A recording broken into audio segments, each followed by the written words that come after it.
Just by way of context, we've just wrapped up the 2 days of super user training, and maybe you've had a chance to talk to your super user, maybe you haven't, but what was really interesting to watch with the group was on day one, there was a lot of kind of furrowing of brows as people tried to navigate through the new system and figure out where everything was and how to do stuff. And then it was a really different scene Tuesday morning, the second day, Wednesday morning, as people were kind of clicking through and suddenly they knew where everything was and how to do everything. And it was a really great study in just watching people try and learn something that's really new. So my hope is that you can sit through today and sit through those first few days of using the new system with a lot of patience, because eventually I just know the system will become way more intuitive for you than it does at the beginning. We are in great hands. We've got Dr. Claire Fowler, who's going to be leading this orientation to give you an overview of the system. Claire's worked with mediation centers all around the country and getting them onto the system and optimizing the system. So she's going to be your guide today, and I'll only kind of chime in occasionally as an interpreter to make the connections to the DRCMS system. So Claire, I'll let you take it from here, and thanks for joining today. Thank you. Okay. So there I am. And I'm actually going to begin by asking if you would you mind muting if you're not in the middle of talking? And I would love it if you feel like interrupting and ask me a question, please do so. If you're not, would you mind muting your microphone, simply because there's a lot of background noise and I would like to be able to record this. So there we go, much better, thank you. Okay, so I'm Claire Fowler, nice to meet all of you. And again, if you have any questions, please interrupt me. You can ask a question. We also have this chat feature in case that's useful. So I am going to pause that. There we go. All right, so what we're going to be looking at today is an introduction to Caseload Manager. So I'm planning on just showing you a few things with this lovely PowerPoint that I created, and then we'll hop out to a live demo. So I'm currently logged into the Mediation Matters program, but if it would be helpful, I can switch back and forth between the two. Just let me know. All right. So I'm not going to spend too much time on this. You guys know Caseload Manager is a program that's in the cloud, and it's designed to help you. It's designed to help your office manage your calendar, your contacts, your cases, and just have a way to streamline your access to data. So what we are going to be looking at today is this initial introduction.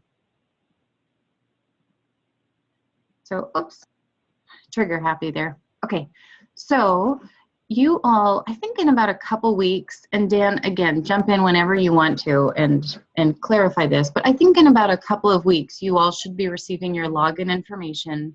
I know some of you have received it already. And so you'll also be receiving this link that will take you to your special New York login page. Your user ID is your email, and then your password is something that was randomly created that will be sent to you. A quick note about passwords, they should be at least 6 characters, and I noticed a couple of them weren't. So in a moment, I'm going to show you how to log in and go straight to your staff record so that you can change your password. And Great. Just to clarify, Claire, folks will be getting passwords as soon as their super users set them up. So that could be as soon as today. Maybe they already did that for you. Check with your super user. They're the ones that's going to set you up. Perfect. Thank you. All right. So as soon as you log in, you'll be seeing the Caseload Manager home screen, and we've divided it into 5 hubs. Ta-da! So there's the calendar hub in the upper left, then activities. Cases is down at the bottom, and that's where we'll be spending the majority of our time. And then finally, mail and reports up there in the upper right. And I want to point out just above the word mail, you see where it says help. That's kind of a key, that's a key thing to note, because help is going to take you out to the help center. So if you ever have questions, please try clicking on the help center and hopefully it should answer your question. If not, of course, ask your super user, but if not, we're always available here. So you can call or send an email and I'll get you that information in a second. All right, so we are going to get started and add a case. So let's hop out of here. Da, da, da, da. And okay. Moving this out of the way. The Zoom controls always sit right where I want to move my screen to. There we go, much better. All right, so here we are. We are currently in the Mediation Matters Caseload Manager. This is the home screen. We've got calendar activities. So we have calendar here in the upper left, activities in the upper right, and cases down at the bottom. As I mentioned, the very first thing that I want to do is show you how to edit your staff record. So that's right here in Edit. Hop down to Staff. And here's where we have our staff screen. So I'm going to, there we go. Let's say this is your record. You are Mr. Tester. Your initials obvious. Oh well. Here's where your email is going to be. But the key is right here is your password. Okay. So if you want to change your password to something that's easier to remember, go ahead and do that here. Couple notes, make sure that it's 6 characters at a minimum.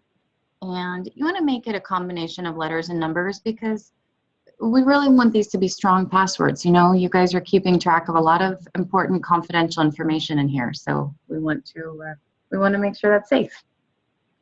Scrolling down, if there's any additional information you'd like to add, any notes, what more practice? Oh, that's how you spell community at all.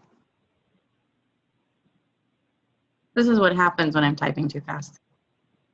There we go. Community. That's not it either. Okay, 3rd time's a charm. All right. Anyway, so any other additional information about yourself should be in here. If you need to update your address, your phone number, etc., you can do that here in the staff section. Scrolling down to the bottom. You'll be able to update your case down at, or update your record down at the bottom. Okay. So again, when you first log in for the very first time, go to Edit and then Staff to update your information or just to verify it. But now let's get to the good stuff. So as I mentioned, the majority of the time, you're going to be working down here in the Cases Center. So first, let's go ahead and configure how you would like to see this. So right now we're just setting up your dashboard. So first I'm noticing that there are a lot of headers here. So see just under cases where it says ID, open, close, case name, etc. There's a lot of information here. For some of you, you might like all this information. Other people, you might want it a little bit more streamlined. So I'm going to select what fields show up there. So you see this lovely button on the right that says select fields. As soon as I select that, it allows me to choose what information will show up. So I definitely want the case ID. And I don't really care. I don't need to know if it's open or closed because the color of the case will actually change if it's closed. So there's another way I'll be able to figure that out, and I can show you guys that in a second. I do want to know the case name. I want to know the status. I want to know what it's waiting for. And probably the case type. again, as you guys are going through here, you all can determine what is the most important information for you to see. Okay? And I'm going to hit update down at the bottom. Close. And now you notice as soon as I close, the screen refreshes and it changes what information I'm seeing. So that's kind of something important to just take a moment and realize. Whenever I update information in the system, it's updated for everyone, right? Because we're working in the cloud. So if I were to update somebody's phone number, then it's updated for everyone, which is wonderful. That's why we like the cloud. For these fields, though, what we're looking at right here, ID, case name, status, etc., that is login specific. In other words, when I change what fields I'm looking at, I'm only changing the fields I am looking at. I'm not changing it for everybody else. So let's say Mary wants to look at, I don't know, a lot of party information, whereas Martha really needs to know the status and what the case is waiting for. Go ahead, change away. It's not going to change what fields you're looking at, and it's not going to change what everybody else is seeing. So people ask me that a lot. Don't worry. When you change these headers, you're just changing that dashboard view for yourself. Okay, but now, so I'm noticing that somebody filtered for text. It looks like they wanted to, view a case that was starting with the name M. So let's look at how they did that. So just next to select fields, I'm clicking on this filter button. Ta-da! I click on filter and a new window pops open. Let's mention something about that as well. So for most browsers, they will operate exactly like what you just saw. I click filter, a new window pops open in front. However, some browsers do that when they put the window behind. Very annoying. You should be able to change it in your settings. Sometimes they open it in a new tab to the side. Personally, I have my settings set so that it always opens in front, because if I click on it, obviously I want to work on it, so show me what I'm trying to work on. All right, so the window pops open. I usually change this display so that it's only showing me my open cases. If I need to, I can come back here anytime and look at all of my cases or my closed cases. But for the most part, when I log in, I just want to see my open cases. You know, I don't need to be reminded of all the work I did last week. I just want to know what work I have to do today. So then if I needed to, I could run a filter on the date that a case was opened. For instance, if I'm trying to run a report or something, but that's more of a super user function. Scrolling down here, we can see somebody entered the letter M. Again, it looked like they were trying to filter for, I don't know, a specific case. So let's say that you wanted to look for case 1, then you'd enter the number 1 here. If you were looking for a participant, say a Smith case, you would just enter their name. Or if somebody called and they said, I don't know, let's say somebody sent you an email and they just signed it Sue. Great. So then you could look them up by their email address. So there we go. There are multiple ways to search for a case here. And this is also where you can filter to just determine what cases you're looking at. So right now, I'm just going to keep this one filter here that says, just show me my open cases. Scrolling down, you can see we have a lot of filter options, which is wonderful. And then I'll hit the set filter button. And my filter is set. Ta-da!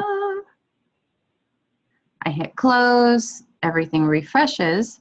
And so now it's going to change what cases are showing up down in my case list. Okay. There's only one case in this one, so that wasn't that exciting of a change. All right. So I'm going to really quickly add a new case, and then I'll show you how we can sort between those cases. So before I do that, does anybody have any questions So far, I haven't done anything too exciting. I've just shown you how to change the display on the home screen. So again, I just did that with the select fields and this filter button. Everything pretty clear so far? Yay, nay? Okay, good. So I'll just quickly chime in if it's okay, Claire. So this is actually, like, I think, a really cool part of the system, just so folks kind of understand, why we let off with it, is that, this is kind of going to be your dashboard. This will let you see all of your open cases, all of the open cases potentially for the agency.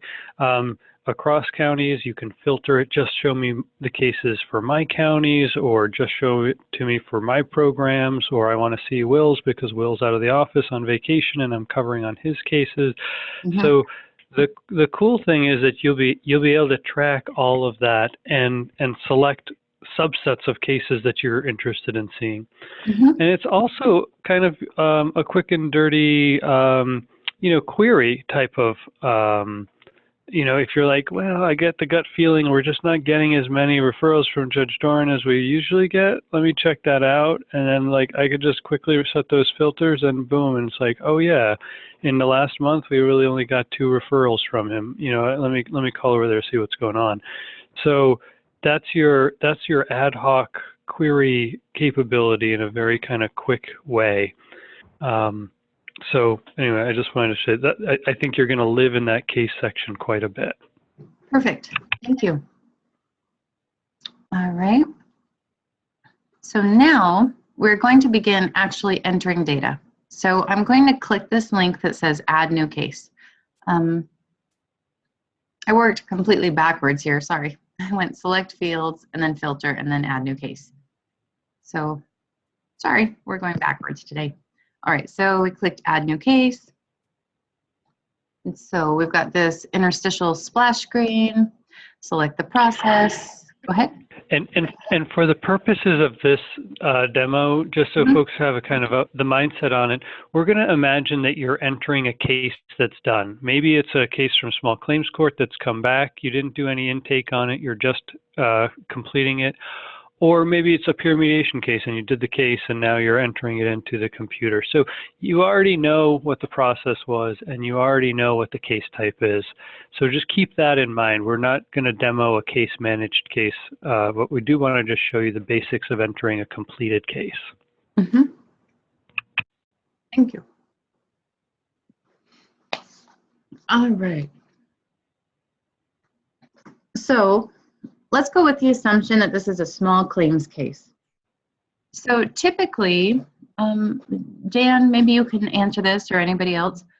What is that case name usually like? Is it a docket number or how do you usually keep track of those cases?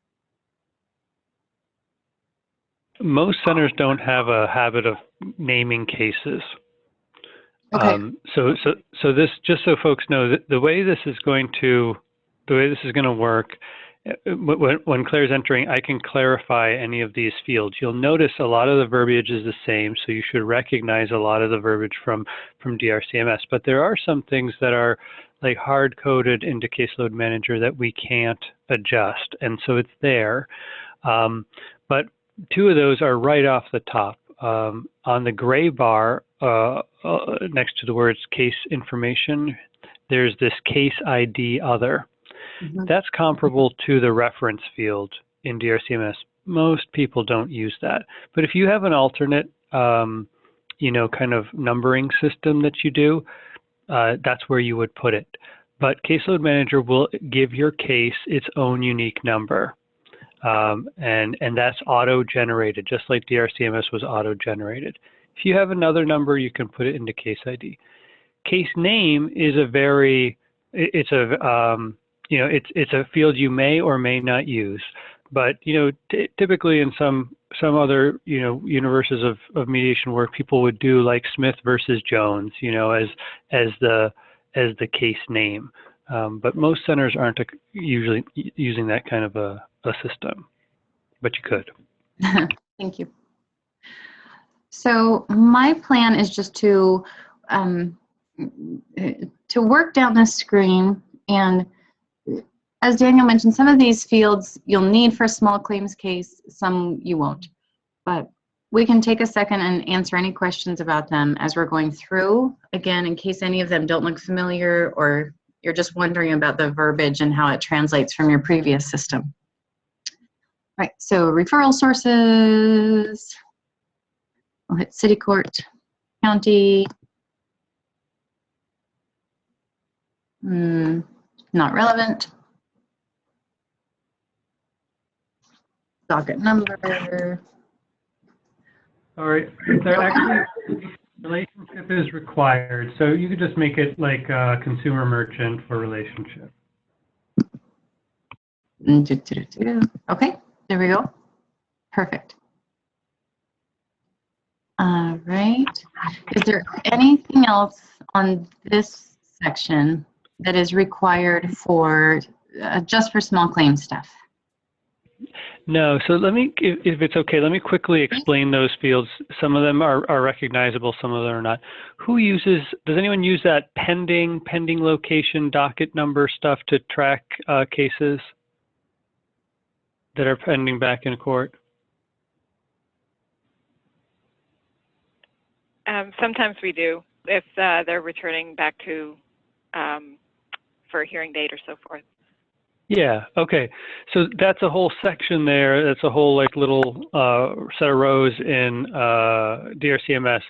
So those fields are here kind of duplicated verbatim. So if you're used to using those, you'll use them. And if you aren't, then you won't. The next set of them, from agreement writing to preparation, that's there as time tracking. If you want to use it to track time, you can. These are not required fields. They may become something that we're asking people to use, but we've just put them in the system as placeholders for now. Again, they're not required. Perfect. So that's all on this side. Okay. I'm just going to keep going down the left for the moment. So if it's somebody that you've worked with before, this is probably more common for an attorney, then you'll have their name available on file. If it's somebody new, then you'll just enter in the basic information that you have. Again, if it's a small claims case and if everything has already been completed, probably don't need to fill all the information out.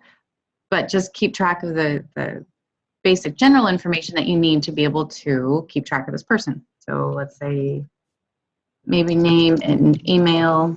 What do you think? Name, email, and phone number? I think we're going to want city, state, and city and zip here, as well. Oh, but right. I think people should enter the whole address block. Perfect. Okay, so you fill out the party information that you have. Scrolling down here, this is where you begin to assign staff to a case. And oh, you know what? Let me mention this little note here. So it says additional names and parties can be added after the case is saved. So mainly, we're seeing room in this case for mainly two parties, right? An initiating party and a responding party. But let's say you need to add more information. So right now there's only room for one participant, but there could easily be, I don't know, let's say it's a divorce. Then you might have the wife as party one, and there's also the wife's pool boy and kids from a previous marriage and all the other people that you might need to keep track of. So if you do need to keep track of more than one person for each party, absolutely no problem. As soon as we hit save, you'll see spaces pop open for additional people. So even if you're handling a multi-party facilitation and you have to keep track of 100 people, no problem. You'll always have room to add one more person. You hit save, then there's room to add one more person. So the system will continue to accommodate however many people you need to add. Right. Hopefully you don't ever have to do 100-party facilitation because that just sounds like a headache. So now I'm down at the bottom left. I added my people, my participants just above, but now I'm adding my staff in the middle. I'm sorry, on the left. So I can add my mediator here. So for the moment, I'm adding Amy, and let's say I want to indicate that Will was the case developer. I'm hesitating to mention this, and Daniel, you might want to interrupt me. If you do decide to add your mediators to caseload manager, then they will not be able to see a case until you assign them the way I'm doing now. So if Amy were one of my volunteer mediators, then I am now giving her access to this case by assigning her to it. If I don't want her to know about it, no problem. I just don't assign her to the case, and then she doesn't even know that it exists. Can I ask a question? Yeah. Back when you were adding staff, so do the mediators go under staff? Right. Well, Is there not a place for mediators? Is mediators and staff different? the answer is, go ahead. Yeah, it's just a verbiage thing. In this system, anyone who works on a case is staff, whether or not their paid staff is, just the way the system is set up. Staff means any mediator, staff or volunteer, any interpreter, staff or volunteer, any case manager, again, whether they're staff or a volunteer. So that's the staff volunteer distinction is kind of rolled all together for this to differentiate it from clients and support people and attorneys and that sort of thing, people who are the recipients of the service. Does that make sense? Yeah, so as far as somebody being able to work on the system, they would have to go under admin? Yeah, anyone who's set up to have access to the system is under that staff subheading. Now, we won't quite get into it, but your super user knows how to set people to have different rights to see different things in the system. So you can give all your mediators access if you want to, and you could limit what they can see or what they can actually do in the system. And your super user knows how to do all that. Okay, thank you. Yeah, thanks. Can I ask an additional question? But tell me to hold it if it's not pertinent. How are we going to distinguish between a paid staff and a volunteer mediator for purposes of record keeping and knowing when somebody's working on a case that's an unpaid person? So Sarah, we'll go into looking at entering folks into the system, but you'll be asked to set a type, and the types are, whether they are staff or volunteer or consultant or intern, and that, yeah. Yep, exactly. So right now there are only two types of staff entered. There's admins and then staff. So that's why we're only seeing these two options. If they had entered information for mediators and interns, then those types of staff would be showing up on here as well. So, all right, oops, entered Amy twice. Okay, so that's the information on the left. I'm going to hop over here to the upper right. I feel like you're probably going to use notes more if it's a case managed case, so that you can keep track of what's going on with the case, any important information that other people should know about. I don't know, like conflict case, history of DV, I don't know, whatever important information you need to keep track of. And so coming down here, again, for me, I think that status is really useful if it's a case managed case, so that you can indicate the status as you're going through. If it's a case managed case, Daniel, what status would you like them to assign it to? Closed case, other? Sorry, I was on mute. Let's say this is a case that is completed.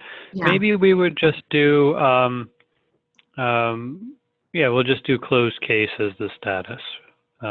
This menu, by the way, is totally customizable, and your super user will work with you to figure that out. Perfect. Okay. So what we have here are a bunch of options that we put in the system just kind of to get the ball rolling. But you can change this on an individual center basis so that you can assign the correct status for your office.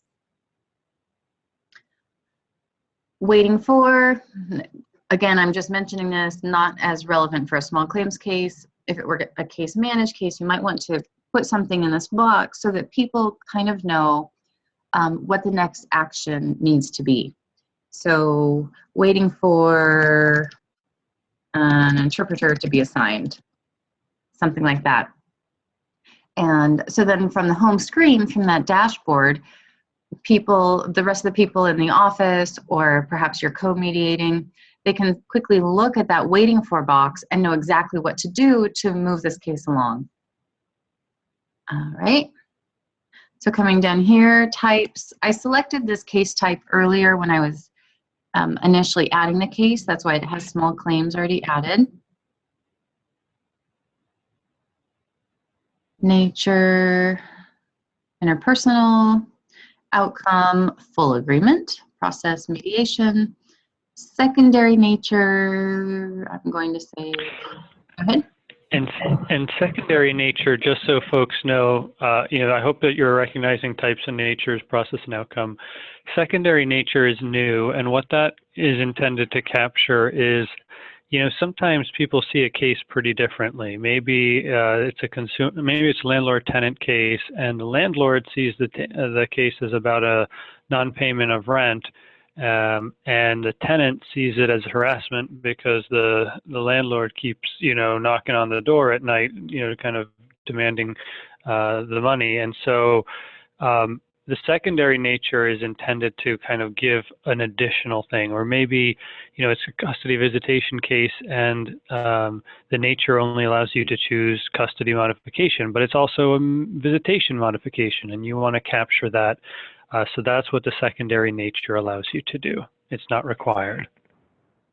Perfect. Thanks. So, all right, criminal code. There we go. Individuals served. So I said this was a consumer merchant type of a case, a small claims case. So I'm going to indicate that there are 4 individuals served. None of those were children. Amount agreed to, $250.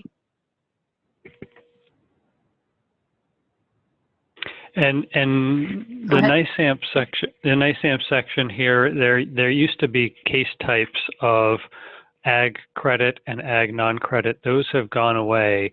And so what we have right now is that it's a small claims case, and then the question is, was it a credit case or no? And so the default is that all cases are not NISAMP, but if they happen to be, this is where you indicate it. Okay, thank you. Referred to other services?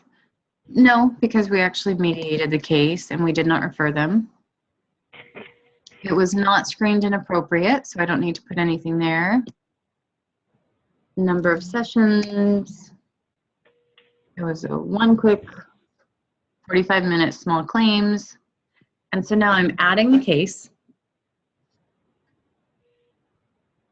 So again, the home screen refreshes. So now I want you to see that this case is appearing in my case list, right?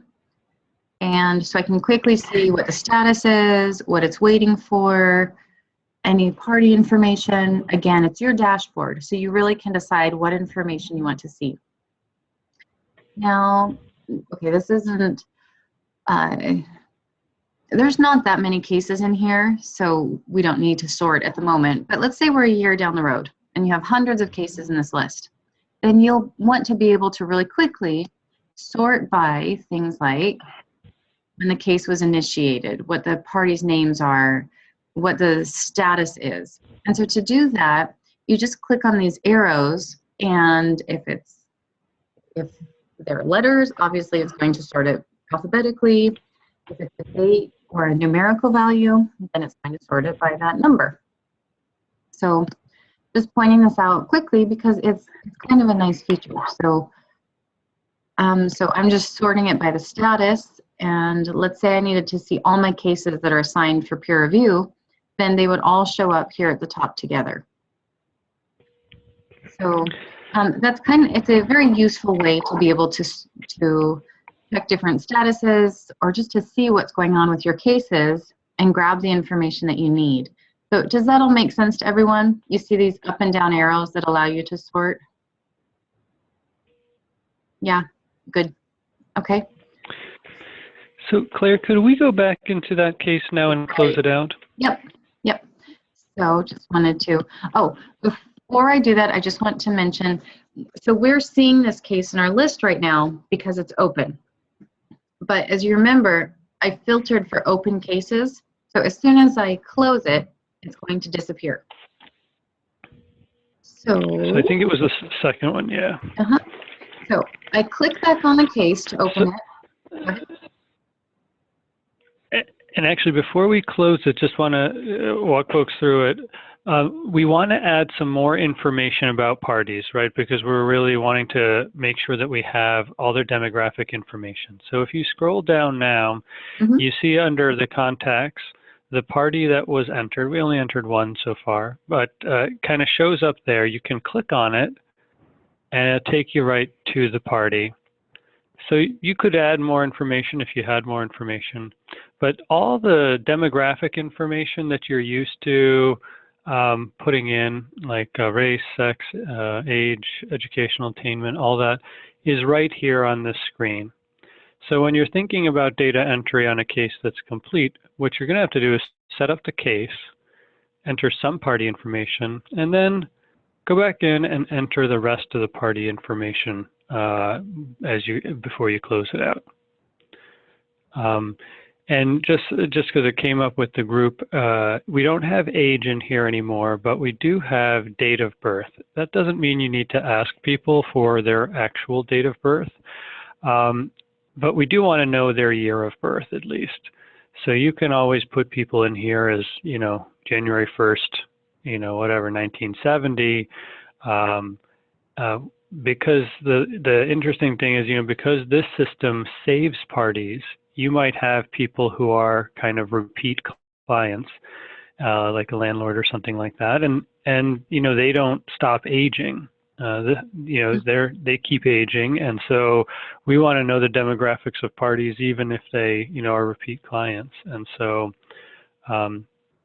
that's where you would capture it. Perfect. Okay. So I'll update the record. There we go. So now our John Doe's information has been updated. And so for a small claims case, would they ever need to add any calendar or activity information? The answer is no, right? Or would they need to The answer is maybe. We're holding back on showing you a couple of functionalities because every center is going to actually implement the system a little different. So there are things called activities and calendar items. We're going to let your super user talk you through that. But the one thing you might do is upload a document. And so you see that document section there, right near where Claire's cursor is. If you click on the link upload document, it's just like what you're normally used to attaching to an email or something like that. If you had a scan of the agreement or a Word document, you can upload those to this record. Perfect. Okay. And so then to close the case, you only need to do two things. You need to do only two things. You need to put the date closed, that's equivalent to final disposition date. And then you need to, on the green bar above, click case closed. And then you hit update case, and that case is now closed. Perfect. So, as I mentioned, we're not seeing it on the list anymore because I've filtered to only show my open cases. But at any point, if I need to see previous cases or archived cases, then I can change my filter. So I've just changed it so that I will see all my cases. There we go. And We'll refresh here. And so now you can see that I have two cases here. My case in white is the case that's still open. This case in green is my closed case. So just a quick note there. So whenever you see a green case, you know it's a case that's already been closed. I might as well go ahead and mention, if you're working on a case that really needs attention, there's something going on immediately, then you can check one of these boxes in the upper left that says needs attention or needs attention now. Excuse me. Uh-huh. It doesn't show up green. Oh, Now it's showing up red. not the closed case though. The other one is red and the other one is gray.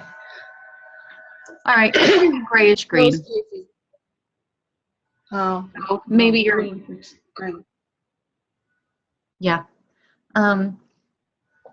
Every monitor is a little bit different. For me, it's like a grayish green, but regardless, you'll probably have your filter set so that closed cases are archived anyways and not displaying. So it's Is probably there a not reason something- why the top one is red? Right, so that's what I was just mentioning. If you're ever working on a case where it needs attention immediately, then you can check that box that says needs attention, and it changes the color in the case list to be that bright red, saying, oh my gosh, pay attention to this case. I don't know, we forgot to contact the second party and let them know that we're rescheduling, whatever it is. So that's just your quick introduction to colors on the case list. White means it's a regular case that's open. Red is, oh my gosh, emergency. And then that grayish green lets us know that a case is closed. Yeah, okay. So, let's see, so I'm going to click on this case and get rid of that needs attention and needs attention now. All right, update, close. There we go. So now the red is gone. And so hopefully now you can kind of see the difference that the two colors are next to each other, that the white says it's open and that grayish green says it's closed. And again, I only want to view my open cases. So I'm going to go back to my filter and make that change. Okay.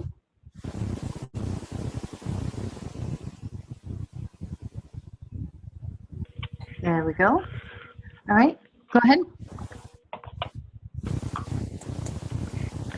So this is Dan. So I just want to get any kind of other reactions so far, because I think one of the next things we're going to do in the last 15 minutes here is just talk about mediator records and staff accessing staff records and things like that.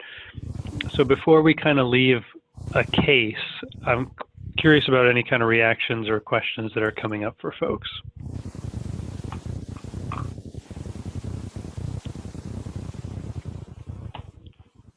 Not so What do you have to keep as paper documents? The paper document requirements haven't changed.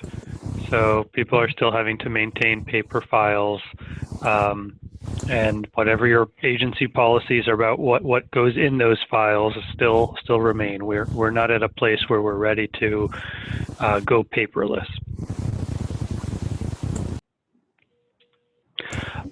A couple other changes. Oh, go ahead. Dan, this is Laurel. So does that mean then we do a paper intake and then we add this to, so we have two separate intakes then? Or am I misunderstanding?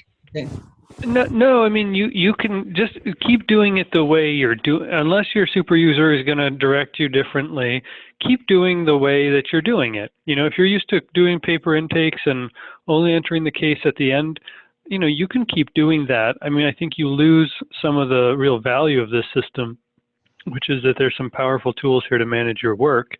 But if you want to, you know, go ahead and do your intake just on the computer, you could do that and then just print out, you know, a subset of that information.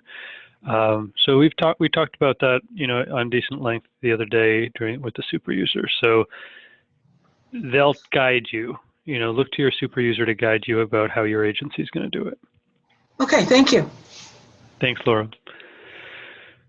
Other thoughts or questions, reactions at the moment?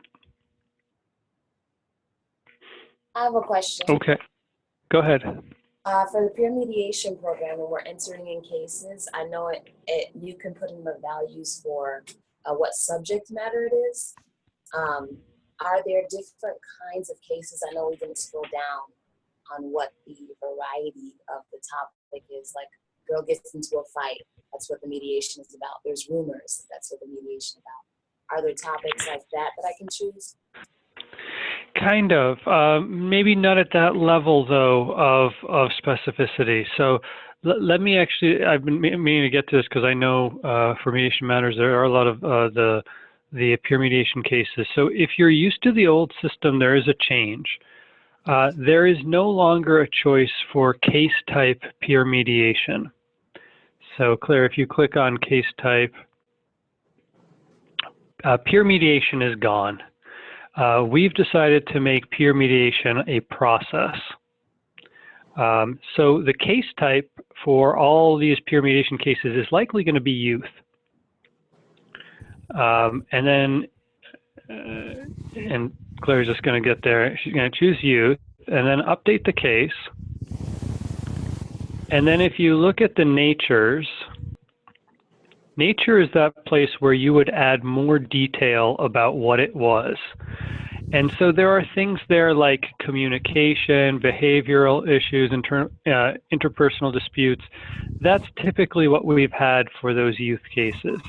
If you needed more detail, you could add it in the, oh, that's interesting. What just happened there? Okay, you could add it in the case notes, or you could create a new field. So something that your super user can help you do is create a brand new field that's totally custom to you. No one else in the state gets to see it except you. You can create a drop down, an open text. So if you really want to track, hey, is this about rumors or is this about cyberbullying or whatever, you could create that menu and track that stuff in more detail. But from a statewide perspective, we don't quite need that level of detail. Does that make sense? Yeah, that makes sense. Great. And so if you choose peer mediation as your process, you still get all your mediation outcomes.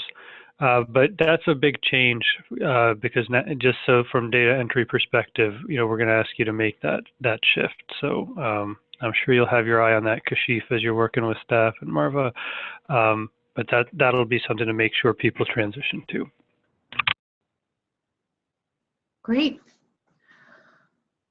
All right.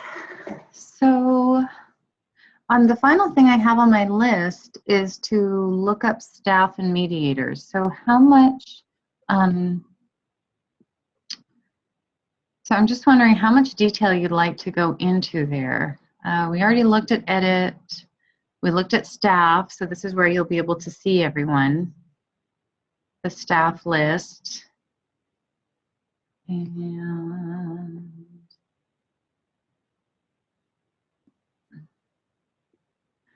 so this will be my complete list of staff. And again, as we're going through, you'll be able to add additional types. So I'm going to go back to add here. Under type, we have admin and staff entered so far, but you'll be able to add consultant, intern, interpreter. You can add multiple staff types, and that's something that your super user can select is what are some additional staff types you might need to add. Expert witness, mediator, arbitrator, all the different types that you have in your office. And then they'll select the access level down here, meaning how much do I want that person to be able to do once they're logged into the system. Yeah. Okay, so that was the main stuff I had on my list. And so I want to pause and allow time for questions and also any additional information that Dan would like to share. Yeah, before we do questions, can you go back to the staff listing? Mm-hmm. This is I think kind of really interesting and important. Just like with the case list, you see the headers where it says type, name, access level, blah, blah, blah, along the top of that green line. I hope it's green. You Mhm. can also change what gets displayed there, and you can filter on it. So, Claire's just showing you right now, I can show what apprenticeship cohort there are, or what languages they speak, or what counties they're available in. And the cool thing is then this is kind of like your mediator roster thing. So say like, okay, say, Kashif is trying to think, who can I bring in who does RJ process, is certified in RJ and is available in Schenectady County and speaks Spanish.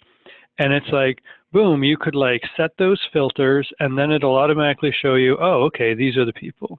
Or who are the people that haven't done a case yet this year? And I'm worried about the fact that they might go inactive. Well, we can set that filter for that. So this is also has a real kind of potential to be a powerful way of managing your roster. And again, your super user has all sorts of information about how to customize what information gets stored in here. So Claire is showing you here right now, for instance, there are some, can you go up a little bit? There's some certification types. So you want to say, oh, okay, well, they took the child support training and they did conflict coaching. But you can also add to this list. So these are just the ones that come canned in the system. But if you also have a certification that you wanted to add in lemon law, then you could add lemon law to that list. So you can show me all the lemon law arbitrators I have, and then the list will automatically sort that way. So what we found over the years is a lot of people did not take advantage of using the mediator module in DRCMS. And there's a lot of power in being able to store this information about your mediators. I mean, if you have a small panel, you probably know everyone on the panel, what they do, where they live, and all that sort of thing. But that's not necessarily the case if you have a larger panel. So we're hoping that more people enter complete data on their mediators so that they can use this functionality. Perfect. Thank you. All right, so I'm trying to be respectful of time, but we have a couple minutes left. So does anybody want to ask a question, send a chat?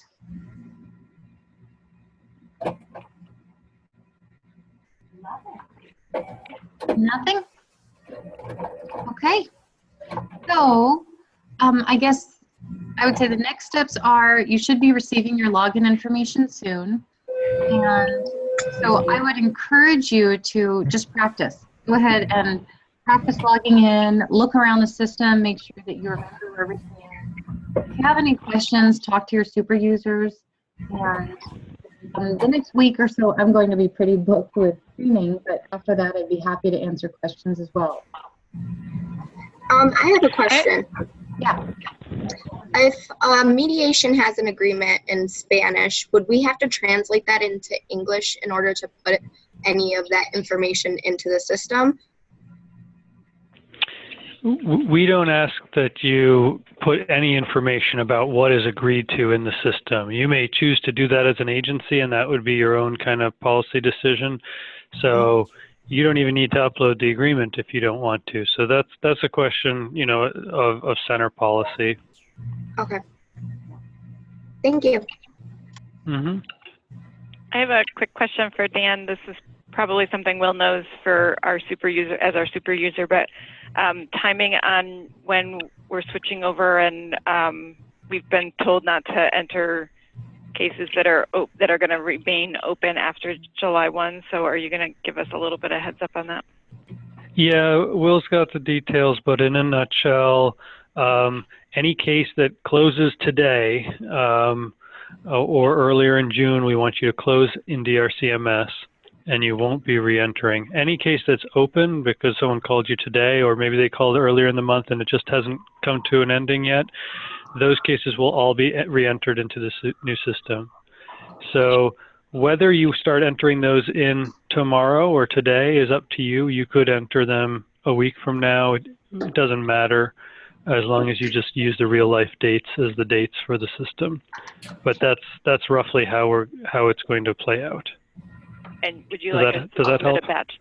Yep, it does. And would you like us to submit a batch today at like 4:30 or something? No, we're asking folks, Will's got the deadlines, but essentially when people are all done closing cases that closed before June 30th, as well as cleaning up their DRCMS with old cases that might be unclosed, we'll do one last transfer out of every database, and it'll be in mid-July. Okay, thanks. Yep. Any other questions?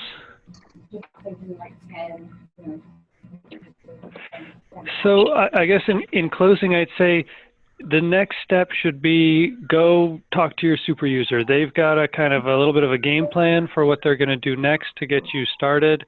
So take your direction from them. And, you know, we totally realize this is like a big change for people.